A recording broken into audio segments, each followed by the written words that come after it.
We bring you the latest edition of MBC News with me, Romeo Umari. Coming up in the bulletin. Government moves in to cushion Malawians from the recent upward adjustment of fuel prices. In our special report this week, MBC exposes the plight of evicted tenants from tobacco farms in Kasungu district.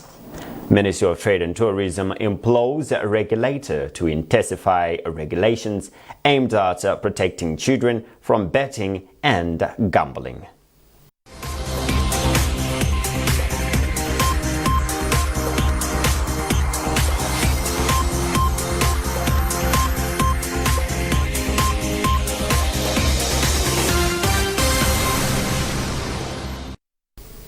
In our first story, government has laid out strategies to cushion Malawians amid the impact of the recent upward adjustment of fuel prices. Minister of Finance and Economic Planning Joseph Mwanamveka outlined the plans at a press briefing on the updated fuel prices in Lilongwe. He explained that the hike is a necessary measure for the country to recover from the economic crisis caused by the poor decisions of the previous administration. Maim Tumodzi reports. As debate on the upward adjustment of fuel pump prices continues across various platforms, Minister of Finance, Economic Planning and Decentralization Joseph Mwanamveka says government has put in place measures to cushion its impact on Malawians. Addressing the press in Lilongwe, alongside Ministers of Energy and Mining Jean Matanga, Transport and Public Works Chap Mhango, and Information and Communications Technology Shadrack Malomba, the Finance Minister cited the return of the automatic pricing mechanism for fuel prices, revival of the Fuel Stabilization Fund, upward adjustment of social protection funds, and increase of the beneficiaries of the social protection programs, revision of interest rates, stabilization of the kwacha, and the reopening of the National Economic Empowerment Fund NEF as some of the strategies. First, what we want to do is to stabilize the economy and make sure that there's forex in the banks, and also that people don't go to the black market, they go to the banks. When we do that, I can assure you the prices of goods and services will come down. That's the first one. The second issue, also other government departments and ministries, I've mentioned the Ministry of Gender. We have discussed with our cooperative partners to increase cash transfer. Those that we normally give to those that are in need. We have agreed to increase the number of beneficiaries. We have also agreed in terms of the amount they give to each beneficiary. I think the ministry will be announcing that because we have almost concluded on the cash transfer. In addition to that, we also make sure that we give, we'll make sure that through NIF, I don't know whether we'll call it NIF or call it MADEF, that's a different subject matter, but we also want to give more loans. In addition to that, we also want to push interest rates down so that people are able to borrow not only from NIF and also from microfinance institutions, even from the banks. Because by doing so, it means now institutions, microfinance, small and medium enterprises, companies will start now borrowing at lower rate. On her part, Minister of Energy and Mining Jean Matanga said the abandonment of the automatic pricing mechanism was a bad call for the previous administration, as it resulted in substantial trading losses for fuel importers, limiting their ability to import sufficient quantities of fuel to meet the national demand, and remit levies such as road levy and rural electrification levy, among others. Now, the use of APM will eliminate or reduce borrowing requirements, freeing up government funds for other priority activities. Now, in addition, the move towards cost-reflective prices aligns with conditions and policy recommendations from the international partners, and which can facilitate negotiations, obviously, for new programs. In the long term, the government is fulfilling its manifesto, and in doing that, they will implement the National Transport Master Plan, because we realize that current heavy price reliance on the road transport has resulted in high logistical costs and huge demand on fuels. Taking his stand, Minister of Transport and Public Infrastructure Japi Mhango said whilst painful, the fuel hike is a solution to maintain roads that are currently in poor condition. He added that the hike will allow proper remittance of levies collected from fuel sales, which are essential for funding critical projects such as road maintenance. Earlier this week, the Malawi Regulatory Authority MERA revised pump prices for fuel. Petrol increased by 41.90% from 3,499 kwacha to 4,965 kwacha, while diesel increased by 41.29% from 3,500 kwacha to 4,945 kwacha. Mwaim Tumodzi, MBC, Lilongwe. Meanwhile, the Consumers Association of Malawi, KAMA, says the recent fuel price hike seems huge because for the past years, government was not increasing the prices when it was supposed to. KAMA Executive Director John Kabito said this on Thursday at a press briefing in Blantyre. He said for the past years, government capped the price instead of increasing it gradually so that the impact should not be huge. The way people doctored the 5% band into the pricing of fuel, they knew that if a price goes up by 5% and you introduce a 5% increase on the price of fuel, it will not trigger much. Some businesses will say simply, I can ignore that. But then we allowed for 3 years that to happen. And I know that for 3 years, without you selling your fuel at the right price, meant that at one day, now today, that wound has just burst and you can't even repair it. So government is the one that was sitting in to say that don't increase because of political issues. Then they frustrated even the procurement. We had certain imports that were coming in at a exaggerated price. Everybody was just free to do whatever they want to do as long as it goes to the market. But we must all understand, and even inform consumers out there, that fuel in Malawi is not owned by government. It's owned by the private sector. Kabito has also warned business people not to take advantage of the situation to increase commodity prices unreasonably. Unscrupulous traders, remember, if you don't know how much this fuel contributes to your prices, then we will let you know. Because you cannot load everything that has been added on the price of fuel to your products and goods and services. There's a small percentage that you should increase your products with or your services with. Then we will find you. We will be monitoring the market in the next 3 weeks, 4 weeks, with you, the media, to make sure that the market is clean and the people are not as unscrupulous as they have always been. We don't want people that will take advantage of the poor. It's because of fuel.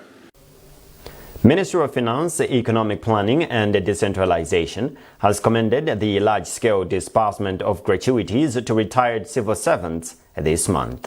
The ministry says the move follows Parliament's approval of an additional 196 billion kwacha in the 2025-2026 mid-year budget review presented by Minister of Finance Joseph Mwanamveka. A statement issued by Secretary to the Treasury Cliff Junda says the disbursement is being conducted transparently on a first-come, first-served basis and aims to reduce the waiting period for pension gratuities from 36 months to less than 12 months by March 2026, with the prospects of further reducing it to 3 months. Residents of Ntundwala Camp in Kasungu district, created to accommodate tenants evicted from tobacco farms, continue to live in dire conditions 14 years after they were left homeless.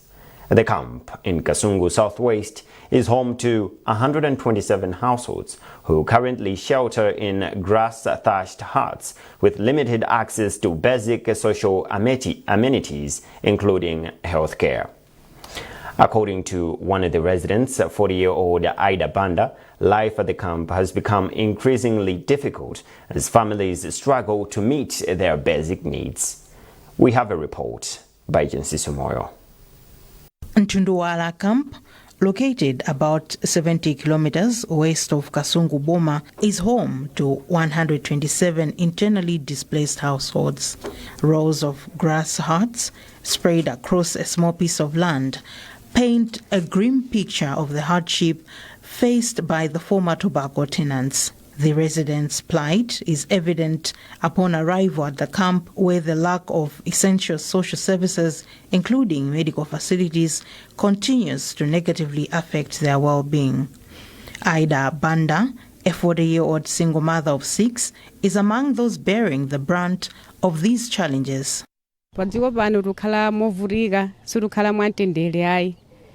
At this camp, we are facing numerous challenges. We walk long distances to access clean water, and health facilities are far away. This is especially difficult for pregnant women who must travel long distances when labor begins. We are deeply troubled by the lack of privacy, as our homes are poorly constructed. Having our own land would restore our dignity and allow us to build proper homes. Chairperson of the camp, Stanley Lyson, echoes Banda's concerns, saying residents are in urgent need of food, clothing for school-going children, and most importantly, land for permanent settlement. What is saddening is that we do not have land to farm. We also lack basic household utensils, and even money to buy food is a serious challenge. The most urgent need we need now is food, as we are still living in this camp. We also need blankets and clothes, as our children are living in extreme poverty. Over the years, the residents say several promises have been made to allocate them land for resettlement, but none have materialized. Minister of Lands, Housing and Urban Development, Shimamwe Chipungu, however, has brought renewed hope to the camp. During a visit to Ntundwala, Chipungu acknowledged the seriousness of the situation, describing it as an issue that requires urgent attention. It's a very pathetic situation to see our brothers and sisters living in such a destitute situation. As a ministry, I went to sit down, plan, and try to find land applicable for living, just as well as for farming. We're going to speak to other donors. They need food, they need shelter, maybe some camp tents, maybe some maize. If we come with these people, with these items, it means that maybe lives will be a little bit easier in terms of daily living. For 14 years, families at Ntundwala camp have lived in a place that was initially meant to serve as a temporary shelter for just 7 days, a situation that calls for swift action. Chinsisi Moyo, MBC News, Lilongwe. The Department of Disaster Management Affairs is appealing for a 4 billion kwacha additional funding to support communities affected by natural disasters in Nkhotakota district. Commissioner for Dodma, Wilson Moleni, says the department has so far mobilized 4.6 billion kwacha out of the initial 8.6 billion kwacha, which is required under its emergency response plan. Moleni has since issued an appeal to the international donor community, non-governmental organizations, and other well-wishers to contribute towards closing the funding gap and bolster disaster response efforts. Jibiriro Kamula is a spokesperson for Dodma. Strong winds, storm rains, flash floods, and lightning have affected 36,283 households. This is approximately 163,274 people since the onset of the rainy season. Sadly, we have recorded 40 deaths and 209 injuries. Out of the 40 recorded deaths, 23 have been caused by lightning strikes, while 17 have been caused by collapsing walls. As part of early recovery interventions, we have been decommissioning camps, largely set in Nkhotakota, following devastating flash floods that occurred in December 2025. We had 14 camps in Nkhotakota following the floods, and as of now, we only have one camp. We have been providing a return home package comprising maize, beans, blankets, plastic sheets, pails, and salt to the displaced as part of the decommissioning program. We have also developed 8.6 billion kwacha worth Nkhotakota floods emergency response plan, which aims to restore basic services, prevent secondary disaster impacts, and initiate early recovery. Currently, the department has mobilized 4.6 billion kwacha, leaving a resource gap of 4 billion kwacha. So we are calling upon the international donor community, United Nations agencies, foreign missions, non-governmental organizations, the private sector, the clergy, and all individuals of goodwill to support this noble cause. This is MBC News, a reminder of our top stories this afternoon. Government moves in to cushion Malawians from the recent upward adjustments of fuel prices. In our special report this week, MBC exposes the plight of evicted tenants from tobacco farms in Kasungu district. Ministry of Trade and Tourism implores regulator to intensify regulations aimed at protecting children from betting and gambling.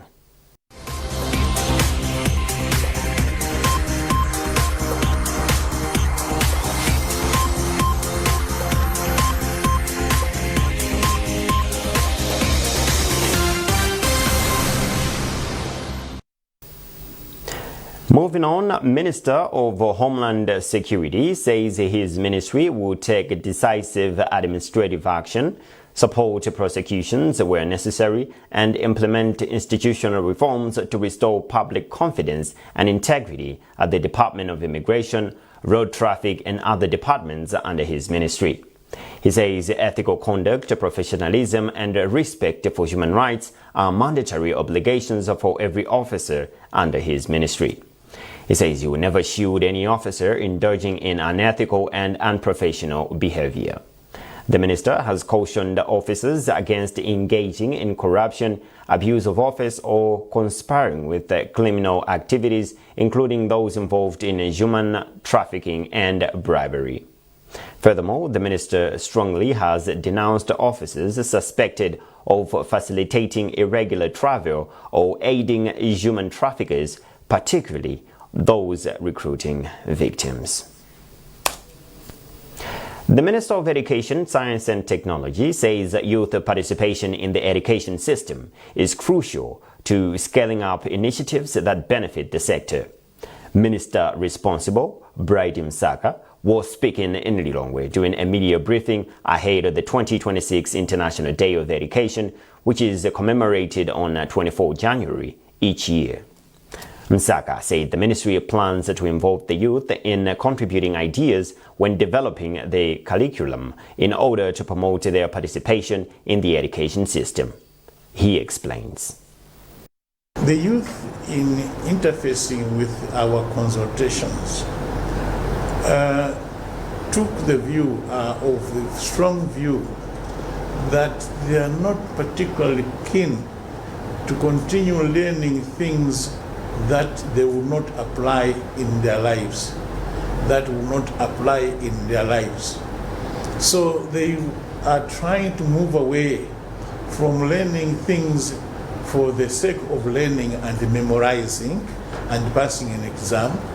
They are keenly interested in learning things that they can apply in the world that they face every single day. They are very excited about emerging technology, what is going on in technology, how they can apply technology. Because even where you have a laptop to use, unless you understand advanced features of that computer or laptop, you'll be using it in an archaic way, and your work will be slow.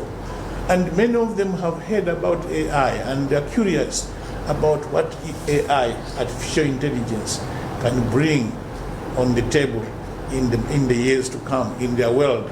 And their world today is talking about AI, not so much about how the heart of a frog beats and things like that. Of course, it's not irrelevant. Probably those that go into medical field will need that. But for most children, they want to know how these gadgets are working, how the world of tomorrow is working, how they can make life simpler using technology instead of old, archaic methods. Students with disabilities continue to face various challenges due to a shortage of specialized teachers. This was revealed during a closing ceremony for a monitoring exercise that assessed how these students are performing in some secondary schools in the city of Blantyre. Ruth Jinangwa has compiled this report, read by Erlin Chimoyo. Karen Banda, a student at Chichiri Secondary School, made these remarks at the conclusion of the Kalasilatu project, which was carried out by Naomi Muhamba, a master's student in social policy at the University of Melbourne in Australia. Banda said the introduction of the project has helped fellow students to support and motivate her in her studies, hence promoting inclusive education. The major challenges I face is that I struggle with low vision, and during class I sit in front for me to see clearly on the chalkboard.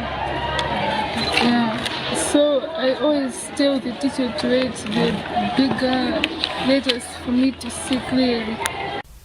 Meanwhile, Muhamba, who is a person with albinism, said it is her desire to promote and improve the education of students with disabilities in the country. What prompted me to have proposed this project was because I have a lived experience of disability. I have albinism, and I saw it fit that I should raise awareness for people for students with disabilities in Malawi by documenting their life experiences and also informing the people, the policy makers, and amplifying their the voices of the marginalized in Malawi by screening the documentary here. Caroline Kumala is a teacher for students with disabilities at Chichiri Secondary School. We have about 29 learners with special needs difficulties. They are from different groups. For example, we have LOD, that is learning difficulty. We have visual impairment. The majority is for visual impairment. And we have hearing impairment. The project has been implemented at Chichiri and Blantyre Secondary School, BSS. In business news, the Minister of Trade, Business and Tourism, George Partridge, has called on the Malawi Gaming and Lotteries Authority, MAGLA, to strengthen regulations on protecting children from exposure to betting and gambling. The minister made the call when he held a meeting with officials from MAGLA as part of his familiarization tour. More in this report. Over the past 2 years, the country has registered a rise in the number of betting companies whose business rides on sports. The development has seen widespread betting and gambling, allegedly including children under the age of 18. Okay, well, first of all, it was to familiarize ourselves with the operations of MAGLA here, but also to hear what their plans are, what their problems are, and what their challenges are. So we had an opportunity to discuss quite a lot about all those things. Okay, one of the major challenges, of course, as a regulator of gambling is the fact that there are some negative effects of gambling on society and on children as well. And we wanted to know what it is that they are doing to do that, to make sure that they minimize the negative effects of gambling.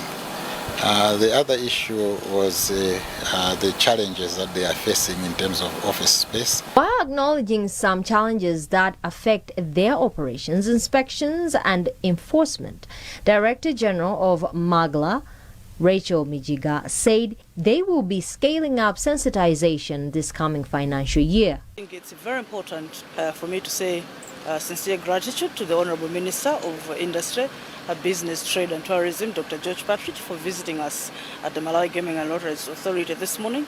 He has shared deep insights, deep wisdom and great insights on how we can take the industry forward. Some of the issues that we discussed with him is how do we grow the industry, looking at issues of responsible gambling. We are also going to partner with a couple of agents on responsible gambling. We need to start having serious debates with parents, with guardians, as well as schools, principals of schools, on how we protect our youth, because as you remember, the law requires that anyone who is 18 and below are not supposed to participate in gambling. So we've got new programs. Gaming has become a fast and growing business globally, especially supported by major sports leagues in Europe and other Western nations. Elin Chimoyo, NBC News, Blantyre.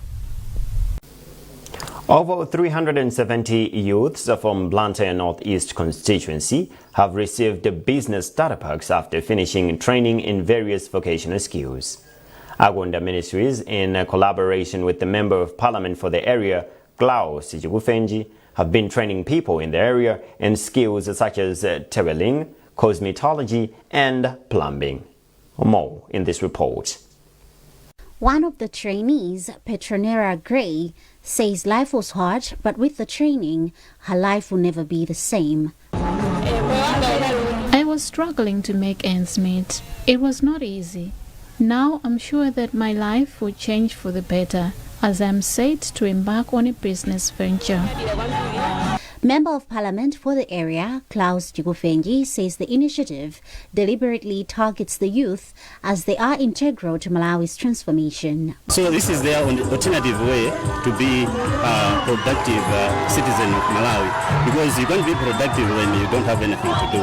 So we brought this initiative to make sure that people from my community are self-reliant.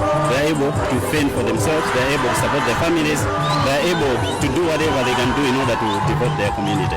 Country Director for Agunda Ministries, Justin Wingfield, says the organization strives to ensure that young people are empowered through skills. Yeah, we have such a heart for the people of Malawi, and we found the best way to help the people is by investing in the youth. We've seen over the past few years the success of these programs, and so we're here to continue. We want to make the people of Malawi successful and self-sufficient and living their best lives. About 3,000 youths have been trained through similar initiatives in the constituency since 2023.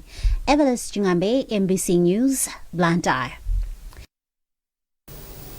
The Malawi National Council of Sports, MNCS, has launched a 78 million kwacha Goliath Sports and Football Development Project with support from the Like Sports Foundation aimed at improving sports infrastructure, physical activity and youth development.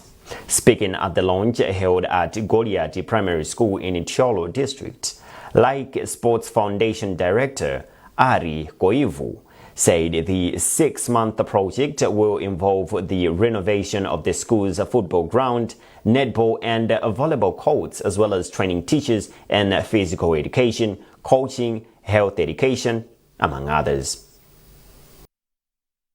And within the 6 months' time, we should be having all this training, football training and health education training, maintenance, equipment support, and then at the end of the time, indeed it will be June. So in June we can organize a big final event and invite also neighboring villages to come over to play football at the Goliath primary school or secondary school and enjoy the hospitality of the fantastic village and also the prosperity of friendship through football.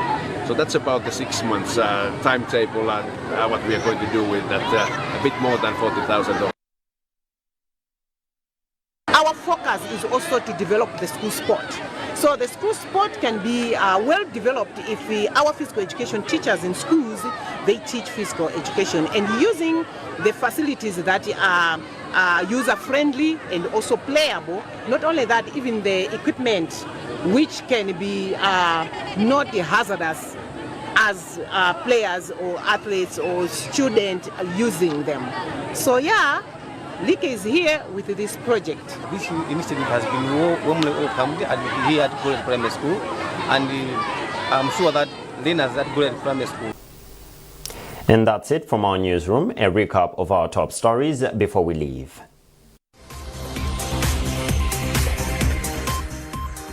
Government moves in to cushion Malawians from the recent upward adjustment of fuel prices. In our special report this week, MBC exposes the plight of evicted tenants from tobacco farms in Kasungu district. Ministry of Trade and Tourism implores a regulator to intensify regulations aimed at protecting children from betting and gambling.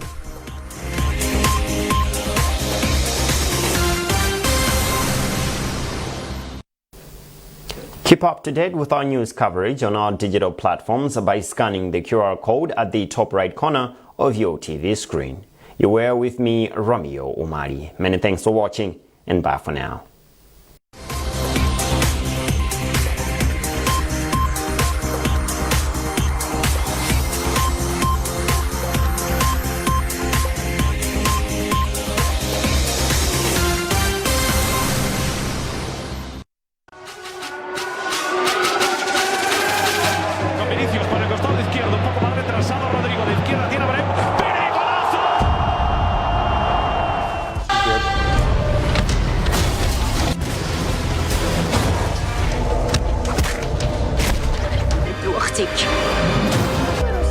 What's your name?